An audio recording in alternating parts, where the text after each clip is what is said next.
vision floue et le souffle court. Pour la deuxième fois, Françoise essuya d'un revers de main la sueur qui coulait dans ses yeux, écarta ses cheveux trempés sur son front. Son cœur cognait dur dans sa poitrine. Il ne manquerait plus que je fasse une crise cardiaque ici, se dit-elle. La vapeur qui jaillissait d'une buse sous le banc de marbre dessinait de longues volutes dans l'air avant de se répandre en épais brouillard blanchâtre. En face, un banc, un évier en marbre lui aussi. 2 robinets en laiton tarabiscotés, chauds, glacés. Goûtaient dans un seau. Posés sur la margelle, des rangées de bols en plastique multicolore. Au sol, quelques tabourets sur lesquels on distinguait des silhouettes trapézoïdales de matrones accroupies.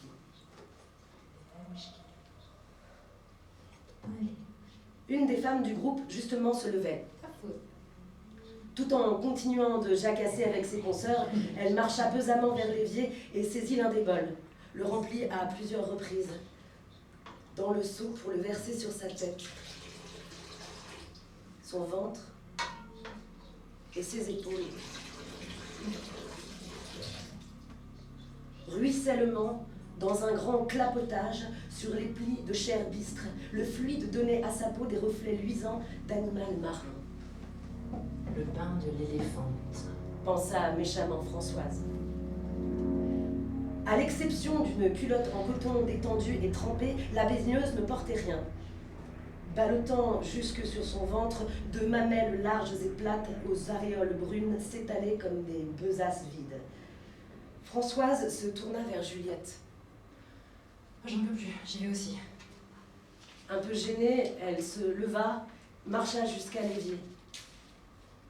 C'est elle qui se sentait ridicule maintenant, avec son ventre concave, son bas de bikini rose et ses seins refaits, absurdes obus plantés sur son torse maigre, un blanc de poulet aux hormones.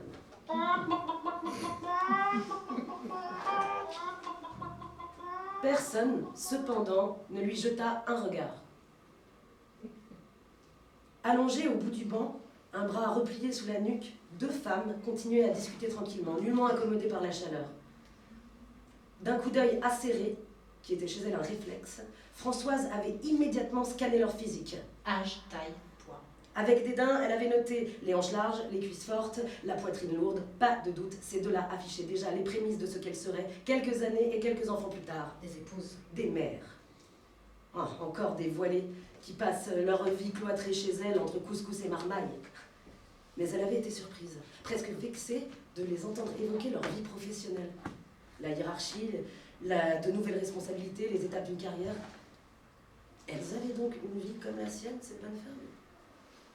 Une vie avec des collègues, des dossiers, un salaire. Décidément, elle qui se proclamait féministe, elle avait la sororité sélective. Elle chassa l'idée avec irritation et haussa les épaules. Imitant la vieille, elle remplit un bol d'eau.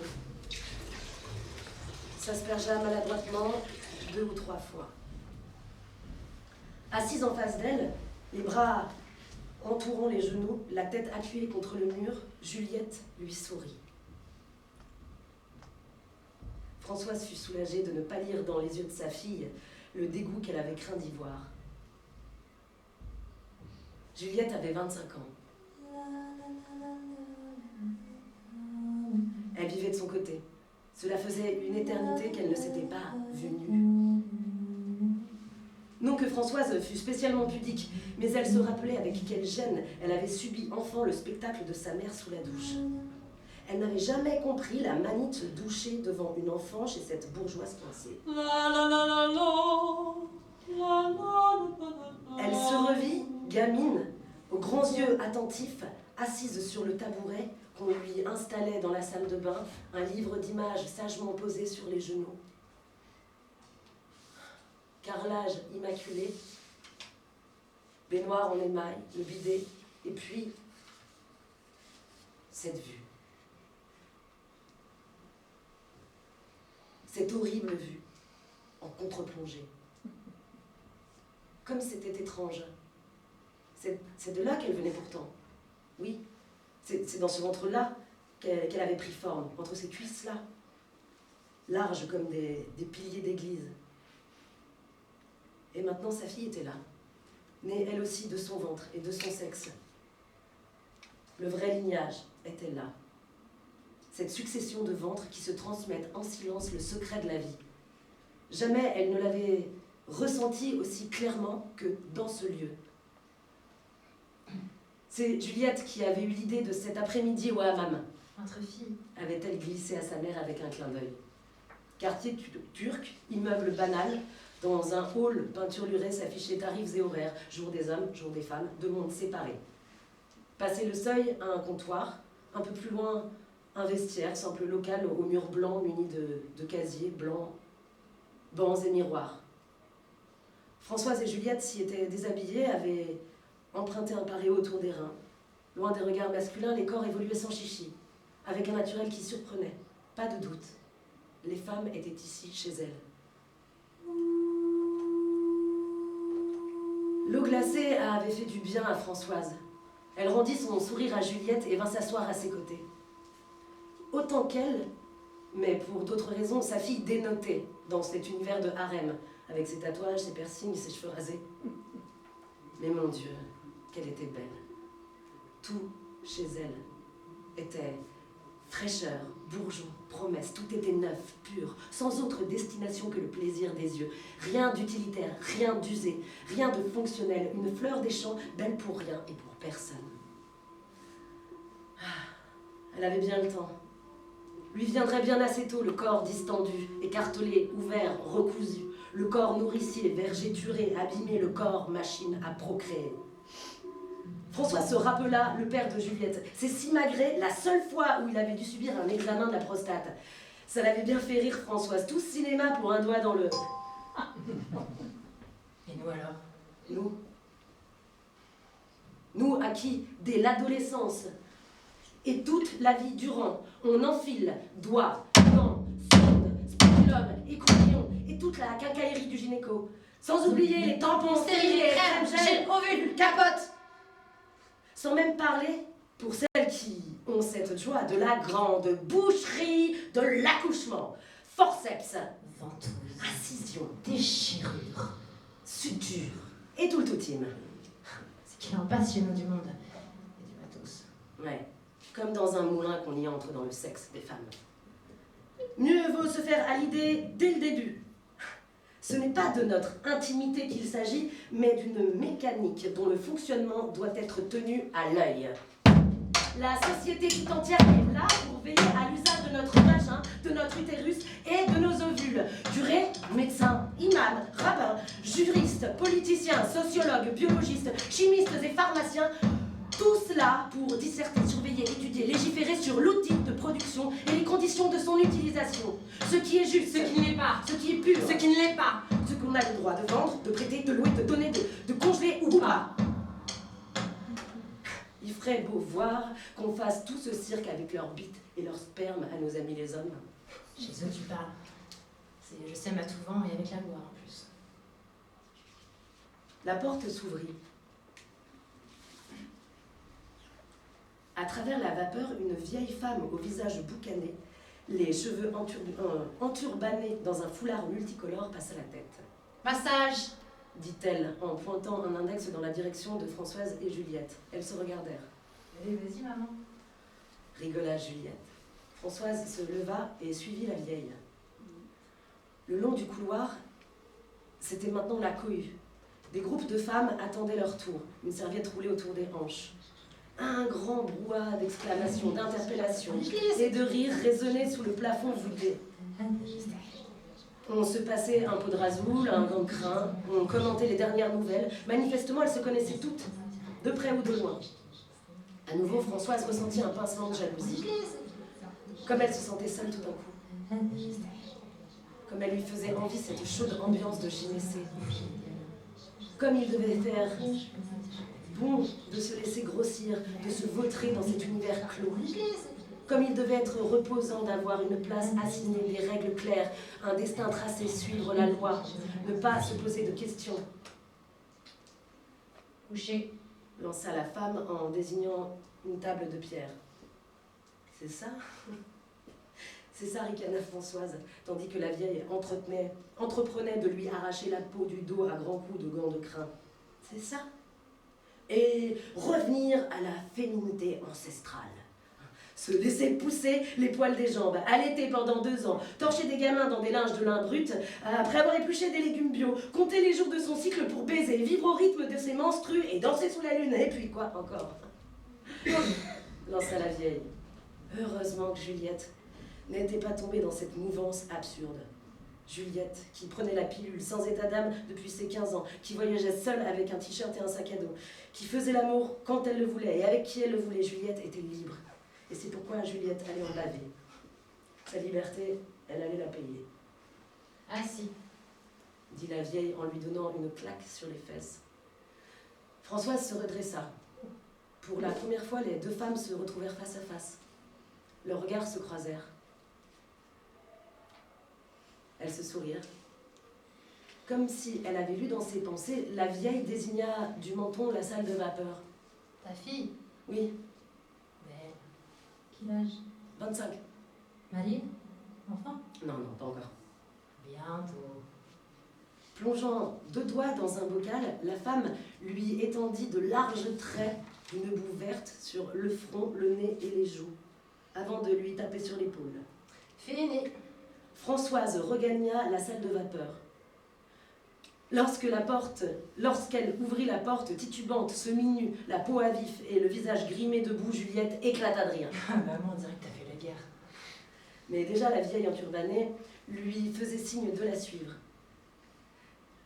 Sa fille partie, Françoise se détendit. Mieux accoutumée à la chaleur, son corps avait cessé de résister. Ses pensées s'écoulaient plus libres.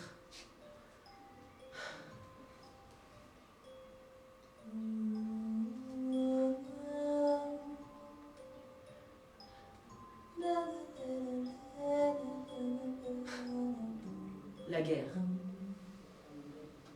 Bien sûr qu'elle l'avait fait, la guerre. Elle n'avait que 3 ans quand Valérie était née. Et pourtant, elle avait tout de suite compris. D'instinct déjà, elle avait flairé l'arnaque lorsque sa mère, le ventre gros, lui avait annoncé d'une voix mielleuse l'arrivée prochaine d'un cadeau. Une petite sœur. Un cadeau. Tu parles. Du jour au lendemain, elle était devenue grande. Il fallait être grande, faire comme une grande. Si le cadeau pleurait... On a couru. Si elle pleurait... C'était un caprice. Si le cadeau se chiait dessus. On nettoyait en roucoulant. Après quelques semaines, quand elle avait réalisé qu'on ne renverrait pas le braillant paquet à l'expéditeur, ça avait été la guerre. Maman, elle m'a tiré les cheveux. La guerre pour tout, tout le temps. C'est elle qui a commencé. Une guerre que les parents avaient toujours attisée de manière à la fois subtile et grossière, parlant de l'une à l'autre et de l'autre à l'une. Regarde ta sœur. Prends exemple sur elle, s'il te plaît. Pour survivre, il avait fallu diviser le terrain. À l'adolescence, les différences s'étaient creusées, la rivalité accentuée. Ah, comme Françoise avait haï Valérie. Comme elle l'avait bêtement haï. Celle qui n'y était pour rien. Attachée à la même chaîne, faisant tourner jour après jour le même moulin de vanité parentale.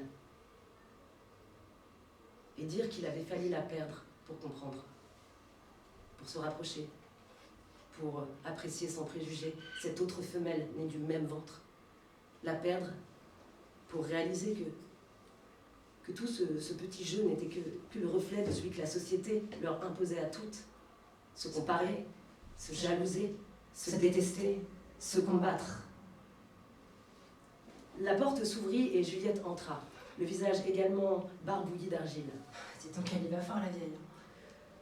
Juliette s'était mise en quinconce à l'autre extrémité du banc, sa tête contre la tête de sa mère. Les yeux fermés, Françoise étendit son bras et déposa une caresse sur le crâne de sa fille. Les quelques millimètres de cheveux ras lui chatouillèrent la paume, doux et dru comme du gazon. Une vague d'émotion la submergea. La petite tête chauve de Juliette.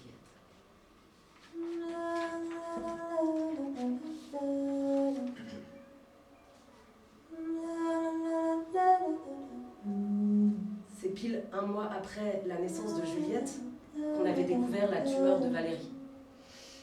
Cancer du col de l'utérus. Faux négatif au dernier frottis, repéré trop tard, mal placé, inopérable, déjà des métastases partout. Les médecins lui donnaient 1 an, et encore. Valérie n'avait pas d'enfant. Sinistre ironie. Ce ventre qui n'avait jamais porté la vie lui apportait la mort. Le mari de Valérie avait réagi très très vite. Un post-it sur la table du salon. Désolée, pas capable. Il n'avait fallu que quelques jours à Françoise pour se décider. Le bébé était facile. Quant à son compagnon, la naissance de Juliette avait douloureusement révélé son inutilité. Il avait été clair qu'il ne serait qu'un gamin supplémentaire à materner, ni une ni deux. Elle avait fait ses valises, mis sa fille dans sa poussette et sonné chez sa sœur. C'est moi. Elle s'était tombée dans les bras.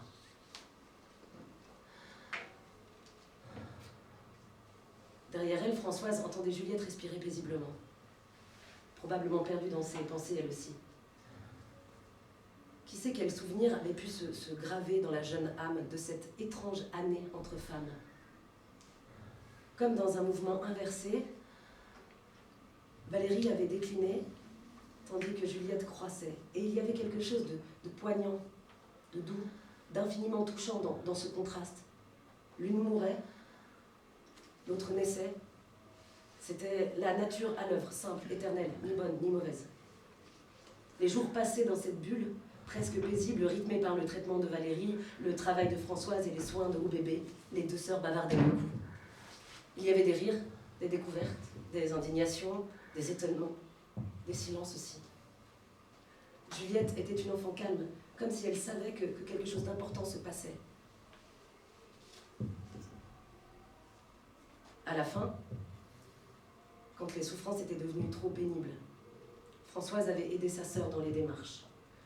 Au jour dit, tout s'était passé très simplement. Il y avait Françoise avec Juliette dans les bras, le copain médecin, l'anesthésiste, la chambre avec ses murs peints en bleu tendre et ses tentures blanches, l'opérateur qui parlait à voix basse, la petite blottie contre l'épaule de sa mère, inconsciente de la situation, les larmes de Françoise.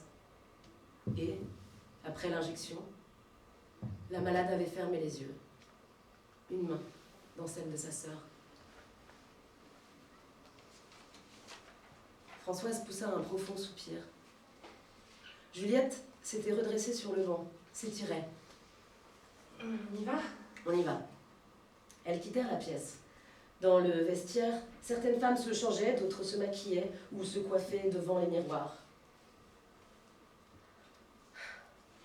C'était bien ? C'était bien. Ah oui, c'était bien. Et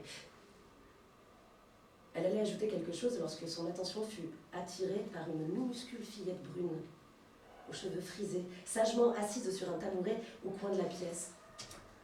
Elle était immobile, sur les genoux, un livre d'images bâillait, abandonné. De ses yeux noirs immenses, attentifs, le visage levé, elle regardait sa mère s'habiller. Maman, on va cueillir des pâquerettes au pays des merveilles de Juliette.